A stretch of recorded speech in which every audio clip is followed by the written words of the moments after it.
നിയമസഭാ തെരഞ്ഞെടുപ്പ് അടുത്തുകൊണ്ടിരിക്കുമ്പോൾ ഏറ്റവും കൂടുതൽ ചർച്ചയാകുന്ന ഒരു വിഷയം എന്ന് പറയുന്നത് ബി ജെ പിയും സി പി എമ്മും തമ്മിലുള്ള ഒരു അന്തർധാര ഉണ്ടോ എന്നുള്ളതാണ്. അതായത് തൃശ്ശൂരിൽ നിന്ന് പൂരം കലക്കി തുടങ്ങിയ ഒരു പരിപാടിയാണ്. അപ്പോൾ അതിൽ നിന്ന് വിജയം കണ്ടു, സുരേഷ് ഗോപിയെ സുഖമായി വിജയിപ്പിച്ചു. അതുപോലെ തന്നെ പിണറായി വിജയനെ ഇങ്ങനെ മുൾമുനയിൽ നിർത്തിക്കൊണ്ട് പല കേസുകളിലും ബി ജെ പി ഇങ്ങനെ കളിപ്പിച്ചുകൊണ്ട് കേരളത്തിൽ ഞങ്ങളെ സഹായിക്കണമെന്നുള്ളൊരു അന്തർധാര സൃഷ്ടിച്ചിട്ടുണ്ടോ എന്നുള്ളൊരു സംശയത്തിലായിരുന്നു ഉണ്ടായിരുന്നത്.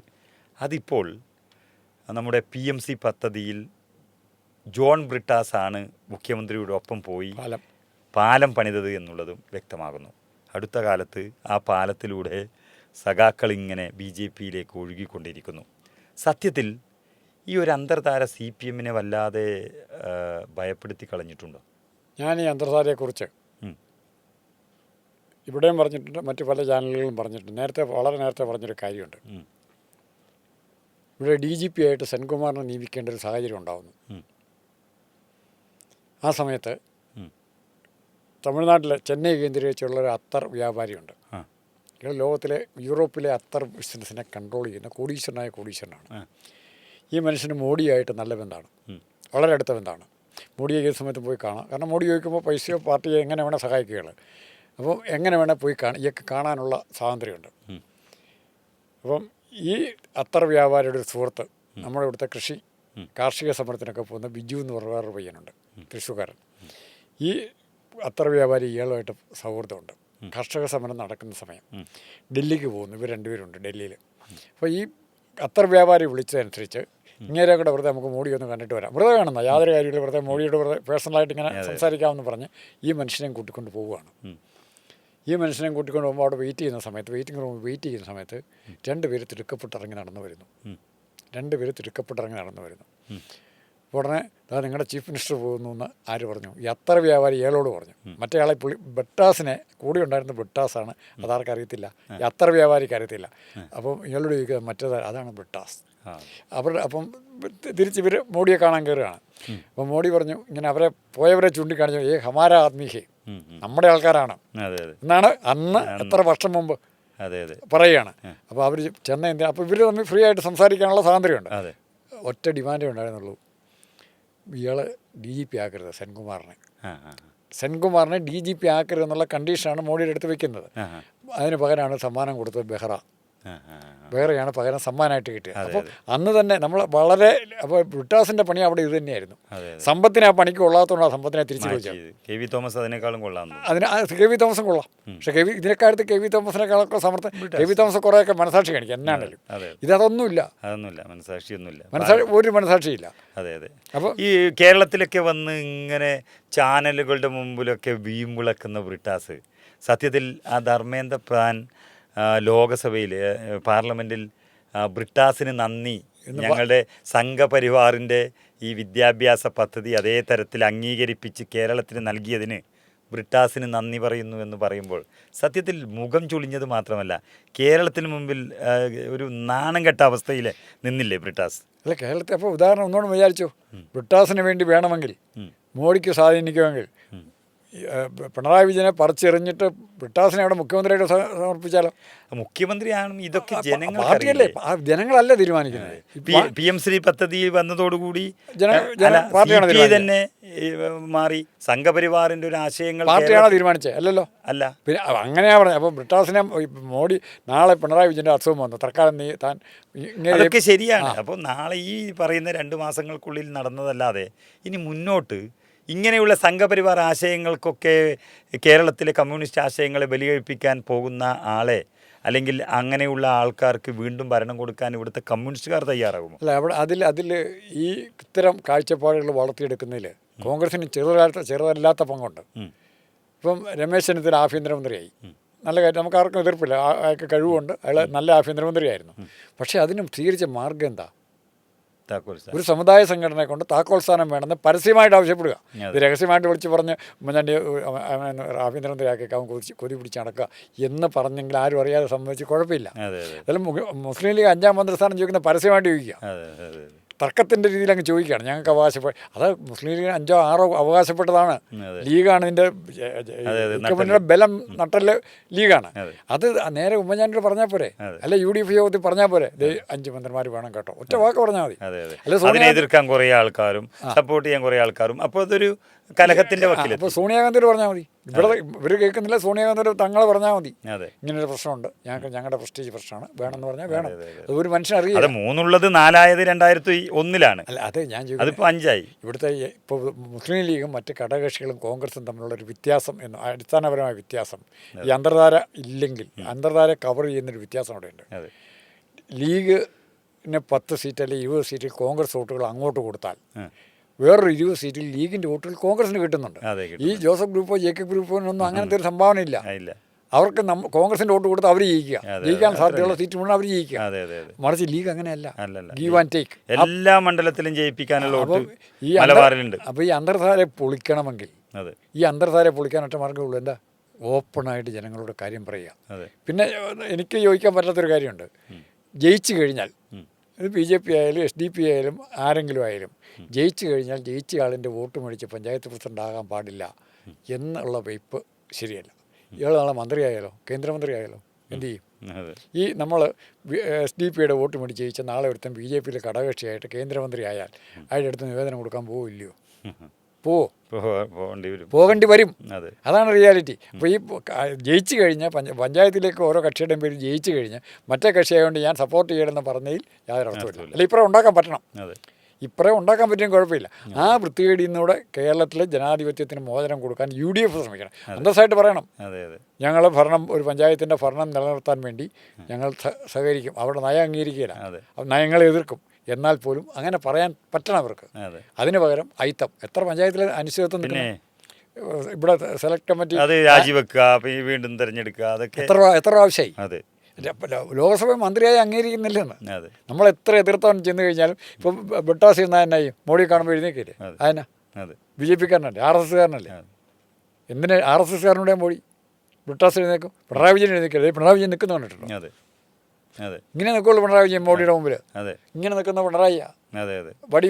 അതൊക്കെ ആ ഒരു വലിയ ഒരു പാലം അവിടെ ഇട്ട് കഴിഞ്ഞു. ഇപ്പോൾ കഴിഞ്ഞ ദിവസം റെജി ലൂക്കോസ്, ഇപ്പോൾ മണ്ണാർക്കാട് ഏരിയ സെക്രട്ടറി, അത് കഴിഞ്ഞ് തൃശ്ശൂരിലെ councillor, Attappadi area secretary Mannarkkad. അപ്പോൾ അങ്ങനെയുള്ള ആളുകളൊക്കെ ഇങ്ങനെ പോയിക്കൊണ്ടിരിക്കുകയാണ്. അസ്കർ ഇപ്പോൾ മുസ്ലിം ആയതുകൊണ്ടായിരിക്കാം ഒരു പക്ഷേ അദ്ദേഹം ഇടതുപക്ഷ സഹയാത്രികൻ എന്നുള്ള പദമൊക്കെ ഇന്നലെ ഉപേക്ഷിച്ചു. ആ ഒരു ഇതൊക്കെ ഉപേക്ഷിച്ചു. സത്യം പറയാനൊരു ടെൻഡൻസി ഉള്ളത് കൊണ്ടാണ്. അതെ. ബലദേവ് എന്ന് പറഞ്ഞാലും പറഞ്ഞു. അതെ. പറ്റില്ല ഇനി ഇതുമായി ഈ ആശയവുമായി. ഇനി അവസാനം പിണറായി വിജയൻ്റെ അടുത്ത ചോയ്സ് എന്ന് പറയുന്നത് അനിൽകുമാറും റഹീമുമായിരിക്കും. അതെ.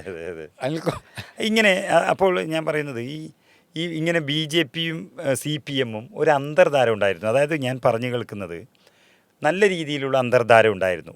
ഈ വരുന്ന നിയമസഭാ തെരഞ്ഞെടുപ്പിൽ കുറച്ച് സീറ്റുകൾ CPM-നെ BJP-യെ ജയിപ്പിക്കാനും വലിയൊരു തരത്തിൽ CPM-നെ ജയിപ്പിക്കാനും BJP തീരുമാനിക്കുകയും ചെയ്തിരിക്കുന്നു എന്നുള്ളത്. പക്ഷേ അടുത്ത കാലത്ത് നമുക്ക് കിട്ടിയ ഒരു രഹസ്യ റിപ്പോർട്ട്, അത് ചില പോലീസുകാരുടെ കയ്യിൽ നിന്നൊക്കെ കിട്ടുന്നതാണ്. അതായത് BJP അറിഞ്ഞു വോട്ട് കൊടുത്താൽ പോലും ജയിക്കാനുള്ളൊരു കഴിവ് ഇപ്പോൾ CPM-ന് കേരളത്തിലില്ല എന്നുള്ളത് BJP മനസ്സിലാക്കിയിരിക്കുന്നു. BJP 10 വോട്ട് CPM-ന് കൊടുക്കാൻ, മാർക്സിസ്റ്റ് പാർട്ടിക്ക് കൊടുക്കാൻ ട്രാൻസ്ഫർ ചെയ്യാൻ ശ്രമിച്ചാൽ വേറൊരു 10 വോട്ട് BJP-യിൽ നിന്ന് UDF-ലേക്ക് വരും. ആ വിരോധത്തിൽ. അതെ, പരസ്യമായി പറയാനും കഴിയില്ല.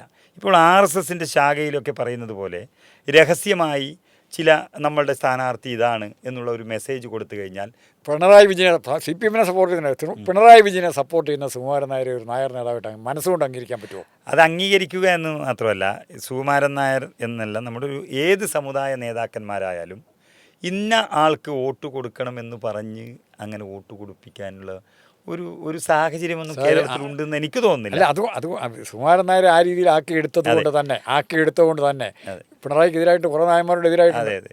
അങ്ങനെ സമുദായത്തിൽ നിന്ന് വലിയൊരു എതിർപ്പ് വന്നുകൊണ്ടിരിക്കുന്നു. അത് അവിടെ പോട്ടെ. അതുകൂടാതെ നമ്മൾ സഹായിച്ചാൽ പോലും ഇനി CPM ജയിക്കാൻ സാധ്യതയില്ല. അതിനേക്കാൾ കൂടുതൽ ഭരണവിരുദ്ധ തരംഗവും ഇപ്പോൾ ശബരിമല ഉൾപ്പെടെയുള്ള എതിർവികാരവും വന്നിട്ടുണ്ട് എന്ന് BJP മനസ്സിലാക്കുന്നതോടെ അവരുടെ വോട്ടുകൾ പാഴാക്കാൻ അവർ തയ്യാറാകില്ല. ഒന്ന്. അതുകൂടാതെ അവർ വോട്ട് കൊടുക്കില്ല എന്ന് മാത്രമല്ല CPM-നെ കൊണ്ട് വർഗീയ വികാരം ഇളക്കിവിട്ട്, അതായത് CPM-നെ കൊണ്ട് ഹൈന്ദവരെ ഇപ്പോൾ നമ്മൾ കണ്ടതുപോലെ ശിവലിംഗത്തിൽ ആർത്തവ രക്തം ഉള്ളൊരു ലോട്ടറി ടിക്കറ്റ് തന്ത്രി രാഷ്ട്രീയമൊക്കെ അതിന്റെ ഭാഗം. അതെ, അതിൻ്റെ ഭാഗമാണ്. ഇങ്ങനെ ഒരു ഹൈന്ദവർക്കെതിരെയുള്ള വലിയൊരു വികാരം ഉണ്ടാക്കുക, ഹൈന്ദവരെ ദ്രോഹിക്കുന്നു എന്നുള്ള തരത്തിൽ അല്ല, അത് ക്രിസ്ത്യൻസിനുണ്ട്. ബിനാലയിലെ പ്രദർശനം നടത്തില്ലേ? അതുവഴി CPM-ന്റെ വോട്ടുകൾ തന്നെ BJP-യിലേക്ക് പോവുകയും ചെയ്യുന്നു എന്നുള്ളതാണ് യാഥാർത്ഥ്യം. ആ കളി, അതായത് CPM-ന് അല്ല BJP-ക്ക് കേരളത്തിൽ രക്ഷപ്പെടണമെങ്കിൽ ഹൈന്ദവ സമുദായത്തിൻ്റെ ഭൂരിപക്ഷ വോട്ട് കിട്ടിയേ പറ്റുള്ളൂ. ഹൈന്ദവ സമുദായത്തിലെ നിർണായകമായ ഭൂരിപക്ഷം എന്ന് പറയുന്നത് ഈഴവരുടേതാണ്. ഈഴവർ സോളിഡായിട്ട് 80% ഈഴവരും കണ്ണു അടച്ചുകൊണ്ട് CPM-നല്ല കമ്മ്യൂണിസ്റ്റ് പാർട്ടികൾക്ക് വോട്ട് ചെയ്യും. 80% ഈഴവരും. ആ ബെൽറ്റ് പൊട്ടാതെ, ആ 80% പൊട്ടിക്കാതെ BJP-ക്ക് ഇവിടെ ഒരു ഇഞ്ച് മുമ്പോട്ട് പോകാൻ പറ്റില്ല. അതാണ് അതുകൊണ്ടാണ് ഈഴവരെ തകർക്കുക, ഈഴവരുടെ BJP-യിലേക്ക് കൊണ്ടുവരണമെങ്കിൽ പിണറായി ബന്ധം തകരാനുള്ള എല്ലാ പണിയാണ് ഇപ്പോൾ ചെയ്യുന്നത്. വെള്ളാപ്പള്ളി ഇപ്പം അല്ല വെള്ളാപ്പള്ളി ഇപ്പം CPM-കാർ വേറെ പറഞ്ഞു തുടങ്ങും, ഓൾറെഡി തുടങ്ങി. വെള്ളാപ്പള്ളി BJP അത് മുതലെടുക്കും. ഒറ്റ ഉദ്ദേശമേ ഉള്ളൂ, ഈഴവരെ CPM-ൽ നകറ്റിക്കഴിഞ്ഞാൽ സ്വാഭാവികമായിട്ട് അവരിപ്പോൾ ചെന്നെത്താനുള്ള വഴി BJP-യിലേക്കാണ് എന്നാണ് ഇവർ വിചാരിക്കുന്നത്. അങ്ങോട്ടൊന്നും അല്ല പോകാൻ പോകുന്നത്. അത് വേറെ കാര്യം. ആർ ശങ്കര പണ്ടേ മുഖ്യമന്ത്രിയാക്കിയതാണ് കോൺഗ്രസ്. അതൊക്കെ നാളെ തികട്ടി വരും. ഇപ്പോഴല്ല, പതുക്കെ കോൺഗ്രസ്സുകാരും മിടുക്കന്മാരാണ് വരും. അത് ഈ കണക്ക് കൂട്ടലിൽ SNDP തീർന്നു കഴിഞ്ഞാൽ ഓട്ടോമാറ്റിക്കായിട്ട് ഈഴവ സമുദായം BJP-യിൽ എത്തും എന്നുള്ള കണക്ക് കൂട്ടലിലാണ് മോഡിയും പിണറായി വിജയനും അങ്ങോട്ട് പോകുന്നത്. അതിനുള്ള പണികളെല്ലാം ഉണ്ടാക്കി കൊടുക്കും പാഠപുസ്തകത്തിലായ. പക്ഷേ ഈ ബ്രിട്ടാസിനെ ആരോ പറഞ്ഞതുപോലെ ബ്രിഡ്ജാസ് എന്ന് പറഞ്ഞിരുന്നു, പാലം ഇടുന്നതിൽ മിടുക്കനാണ്. പക്ഷേ ആ പാലം ഇട്ടത് ഒരു ഭാഗത്തേക്ക് മാത്രമായി എന്ന് തോന്നുന്നു. ഇപ്പോൾ പോക്കൊക്കെ CPM-ൽ നിന്ന് BJP-യിലേക്കാണ്. ഇപ്പോൾ ആളുകൾ റെഡിയായി പോകാനുള്ള തയ്യാറെടുപ്പിൽ നിൽക്കുന്നു എന്നുള്ളത്. ഏറ്റവും പ്രധാനപ്പെട്ടത് മൂന്നാറിൽ 3 പ്രാവശ്യം അല്ലെങ്കിൽ ദേവികുളത്ത് 3 പ്രാവശ്യം രാജേന്ദ്രൻ പോകുന്നു എന്നുള്ളതാണ്. സംസ്ഥാന അധ്യക്ഷനുമായി ചർച്ച നടത്തി കഴിഞ്ഞു എന്നാണ് പറയുന്നത്. ഇടുക്കിയിൽ നിന്ന് ഏറ്റവും പ്രധാനപ്പെട്ട ഒരു തൊഴിലാളി മേഖലയിൽ നിന്ന് രണ്ടാമത്തെ ആളാണ്. അങ്ങനെയുള്ളൊരു നേതാവ് പോവുകയാണ്, MLA ആയിട്ടിരുന്ന ഒരാൾ. അങ്ങനെ പ്രധാനപ്പെട്ട ആളുകളെല്ലാം CPM-ൽ നിന്ന് BJP-യിലേക്ക് പോകുന്നു. ഈ പാലം പണിതത് BJP-ക്ക് ഗുണമായി എന്നതിനപ്പുറം CPM-ന്റെ പ്രതീക്ഷകളെല്ലാം തകരുന്നു എന്നുള്ളതാണ്. തൃശ്ശൂരിൽ ഒരു കാര്യങ്ങൾ ഓർക്കണം, CPM-ഉം BJP-യും ബന്ധത്തിന് വേണ്ടി ശ്രമിക്കുമ്പോൾ സംഭവിക്കുന്നൊരു കഴിഞ്ഞ ദിവസമാണ് 6 BJP പ്രവർത്തകരെ CPM-നെ കൊന്നതിന് വേണ്ടി ജീവപര്യന്തം തടവിന്. അത് ഏകദേശം ദിവസം ഉണ്ടാവും. നിങ്ങളുടെ മലബാറിലല്ലേ? മലബാർ. അപ്പോൾ അത്തരം വാർത്തകൾക്കിടയിൽ അതുമായി ബന്ധപ്പെട്ട് പ്രവർത്തിക്കുന്ന പ്രവർത്തകരും അനുയായികളും ഈ കോംപ്രമൈസിന് സമ്മതിക്കില്ല എന്ന സത്യമുണ്ട്. CPM-ഉം BJP-യും അന്തർധാര ഉണ്ട് എന്ന് പറഞ്ഞാലും പരസ്യമായി വോട്ട് ചെയ്യണമെന്ന് പറയാൻ കഴിയില്ല. ഒരു BJP കമ്മിറ്റിയിൽ പോയി എല്ലാവരും നാളെ ഇന്ന് CPM-ന് വോട്ട് കൊടുക്കണമെന്നോ തിരിച്ചോ പറയാൻ കഴിയില്ല. അപ്പോൾ എത്രത്തോളം പേർ വോട്ട് കൊടുക്കും? ഒരിക്കലും ഈ അന്തർധാര ഒരു വിജയത്തിലേക്ക് എത്താൻ പോകുന്നതല്ല. കഴിഞ്ഞ പ്രാവശ്യങ്ങൾ BJP വോട്ട് കുറഞ്ഞില്ല ഇത്തവണ. തദ്ദേശ തെരഞ്ഞെടുപ്പിൽ വോട്ട് കുറഞ്ഞു. തിരുവനന്തപുരത്ത് കിട്ടിയതിൻ്റെ കാരണം വേറെ ഒത്തിരി കാരണങ്ങൾ. അതെ, രഹസ്യബന്ധം അവിടെ നടന്നു എന്ന് പറയുന്നത് തിരുവനന്തപുരത്ത് ഏറ്റവും പ്രധാനപ്പെട്ട ഒരു കാര്യം ഞാൻ മനസ്സിലാക്കിയത്, വാർഡ് വിഭജനത്തിൻ്റെ സമയം മുതൽ തന്നെ CPM-നെ ഹൈജാക്ക് ചെയ്ത് BJP നിർത്തിയിരിക്കുന്നു. ഒരക്ഷരം മിണ്ടിയാൽ എല്ലാ കേസും കുത്തിപ്പൊക്കും എന്നുള്ള രീതിയിൽ നിർത്തിയിരിക്കുന്നു എന്ന്. അതായത് ഞാൻ മനസ്സിലാക്കിയത്, കഴക്കൂട്ടം അതായത് ഹിന്ദു ഭൂരിപക്ഷ മേഖലകളിൽ വാർഡുകൾ വർദ്ധിക്കുകയും നേരെ മറിച്ച് വിഴിഞ്ഞം അതായത് ഭീമാപ്പള്ളി പോലെയുള്ള ന്യൂനപക്ഷ മേഖലകളിൽ വോട്ടേഴ്സ് കൂടിയാലും വാർഡുകൾ വർദ്ധിക്കാതിരിക്കുകയും ചെയ്യും. കാരണം അങ്ങനെ അതെ, അങ്ങനെയാണ് പുനർനിർണയത്തിൻ്റെ സമയത്ത് തന്നെ വലിയ രീതിയിൽ BJP-ക്ക് സപ്പോർട്ട് ചെയ്തു കൊടുത്തു CPM എന്നുള്ളതാണ് പറയുന്നത്.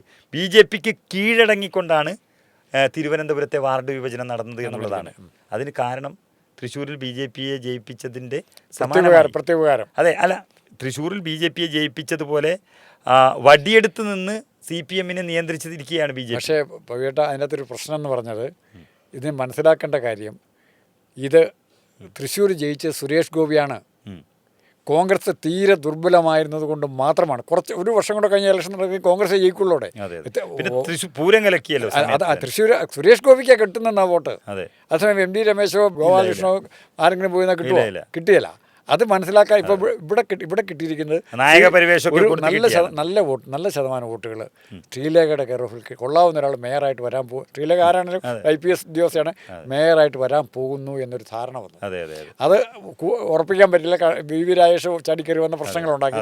ഇല്ലെങ്കിൽ കുറച്ചുകൂടെ സീറ്റ് സുരേന്ദ്രനൊക്കെ കൊടുത്ത പണിയാണ്. അപ്പോൾ അങ്ങനെ നോക്കുമ്പോൾ ഈ അന്തർധാര വർക്കൗട്ട് ചെയ്യാൻ ബുദ്ധിമുട്ടുള്ളതാണ്. നേതാക്കന്മാർ തമ്മിൽ ധാരണയുണ്ടാവും, നേതാക്കന്മാർ തമ്മിൽ വോട്ട് അങ്ങോട്ടും ഇങ്ങോട്ടും മാറി കൊടുക്കുകയും ചെയ്യും. അത്രേ ഉള്ളൂ. അതായത് BJPയും CPMും തമ്മിലൊരു അന്തർധാര ഉണ്ട് എന്നുള്ളത് കുറേ നാളുകളായി കേൾക്കുന്നു. പക്ഷേ നമ്മൾ എന്ത് വോട്ട് കൊടുത്താലും CPMന് ഇവിടെ രക്ഷപ്പെടാൻ പോകുന്നില്ല എന്നുള്ളത് BJP തിരിച്ചറിഞ്ഞിരിക്കുന്നു. അപ്പോൾ അതുകൊണ്ട് അന്തർധാരയൊന്നും ഇനി നടക്കാൻ പോകുന്നില്ല. പക്ഷേ CPMൽ നിന്ന് ഊറ്റാൻ പറ്റുന്ന വോട്ടുകൾ BJP ഊറ്റിയെടുക്കും എന്നുള്ളത് സത്യമാണ്. അല്ല, ക്രിമിനൽ കേസിലെ പ്രതികളൊക്കെ രക്ഷിക്കാൻ BJP ഏറ്റാൽ മതിയല്ലോ. അതെ, അപ്പീലൊക്കെ കൊടുക്കണ്ട. ഇത് മാത്രമല്ല, അതെ, ഈ പിണറായി വിജയന് തന്നെ ഒരുപാട് കേസുണ്ടല്ലോ. അതെ, BJPയുടെ വിജയവും CPMന്റെ പരാജയവുമായി തന്നെ മാറില്ലേ ഇത്? രണ്ടു കൂട്ടരും പരാജയം. രാഷ്ട്രീയമായി അങ്ങോട്ടും ഇങ്ങോട്ടും പരസ്യമായിട്ട് സമ്മതിക്കട്ടെന്നേ. ഇത് ഒരു കമ്മ്യൂണിസ്റ്റ് പാർട്ടി ഇപ്പം കോൺഗ്രസും മുസ്ലിം ലീഗും കൂടെ കൂടിയില്ലേ? മുസ്ലിം ലീഗും CPMായിട്ട് കൂട്ടുകൂടിയിട്ടില്ലേ? ശിവസേനയും കോൺഗ്രസുമായിട്ട് കൂട്ടുകൂടിയില്ലേ? ഇത് പരസ്യമായിട്ട് അങ്ങ് സമ്മതിക്കട്ടെ, ഞങ്ങൾ CPMായിട്ട് ബന്ധത്തിലാണ്. അപ്പോൾ പ്രശ്നങ്ങളെല്ലാം തീരും. അങ്ങോട്ടും ഇങ്ങോട്ട് വോട്ട് ട്രാൻസ്ഫർ ചെയ്യാനും പറ്റും. അത് UDF ക്ഷീണം. എന്നാൽ പോലും പരസ്യമായിട്ട് എന്തുകൊണ്ട് ഇവരെ അഡ്രസ്സ് ചെയ്യുന്നില്ല? ഞാൻ നിങ്ങളും BJP ആയിട്ട് യോജിക്കുന്ന ഇന്ത്യയുടെ മേഖലയുണ്ട് എന്ന് പറയണം. മതേതരത്തിൻ്റെ കാര്യത്തിൽ അല്ലെങ്കിൽ വർഗീയത എതിർക്കുന്ന കാര്യത്തിൽ, ന്യൂനപക്ഷ വർഗീയതയ്ക്ക് ഞങ്ങൾ എതിരാന്ന് ഒറ്റ EMS പറഞ്ഞില്ല ശരീരത്തിനെതിരായിട്ട്. ആ കമ്മ്യൂണിസ്റ്റ് പാർട്ടിക്ക് മാറ്റി പറയാൻ പ്രയാസം എന്താണ്? അതിനുള്ള തൻ്റെ ഇടം പക്ഷേ പിണറായി വിജയൻ ഇല്ലാതെ പോയി എന്നുള്ളതേ ഉള്ളൂ. ഏതായാലും CPM ഏകദേശം ഒരു 5 വർഷം മുൻപ് തന്നെ നല്ലൊരു പാലം പണിയാൻ തുടങ്ങിയിരുന്നു. 5 വർഷം കഴിയുമ്പോൾ BJPയുടെ വോട്ട് വാങ്ങി CPM മൂന്നാമതും അധികാരത്തിൽ വരും എന്നുള്ളത് മുന്നിൽ കണ്ടുകൊണ്ട്. പക്ഷേ പിണറായി വിചാരിച്ചതിനും അപ്പുറത്തേക്ക് CPMൻ്റെ തകർച്ച അത് എല്ലാവരും മനസ്സിലാക്കി കഴിഞ്ഞു. BJPയും അത് മനസ്സിലാക്കുന്നതോടുകൂടി ഇനി CPMനെ രക്ഷിക്കാൻ കഴിയില്ല എന്നുള്ളത് അവർ തന്നെ തീരുമാനിച്ചിരിക്കുന്നു. അതുകൊണ്ട് CPMനെ കഴിയുന്നിടത്തോളം ഊറ്റിയെടുക്കാൻ തന്നെയായിരിക്കും BJP ഈ തെരഞ്ഞെടുപ്പിൽ ശ്രമിക്കുക എന്നുള്ളത് ഉറപ്പാണ്.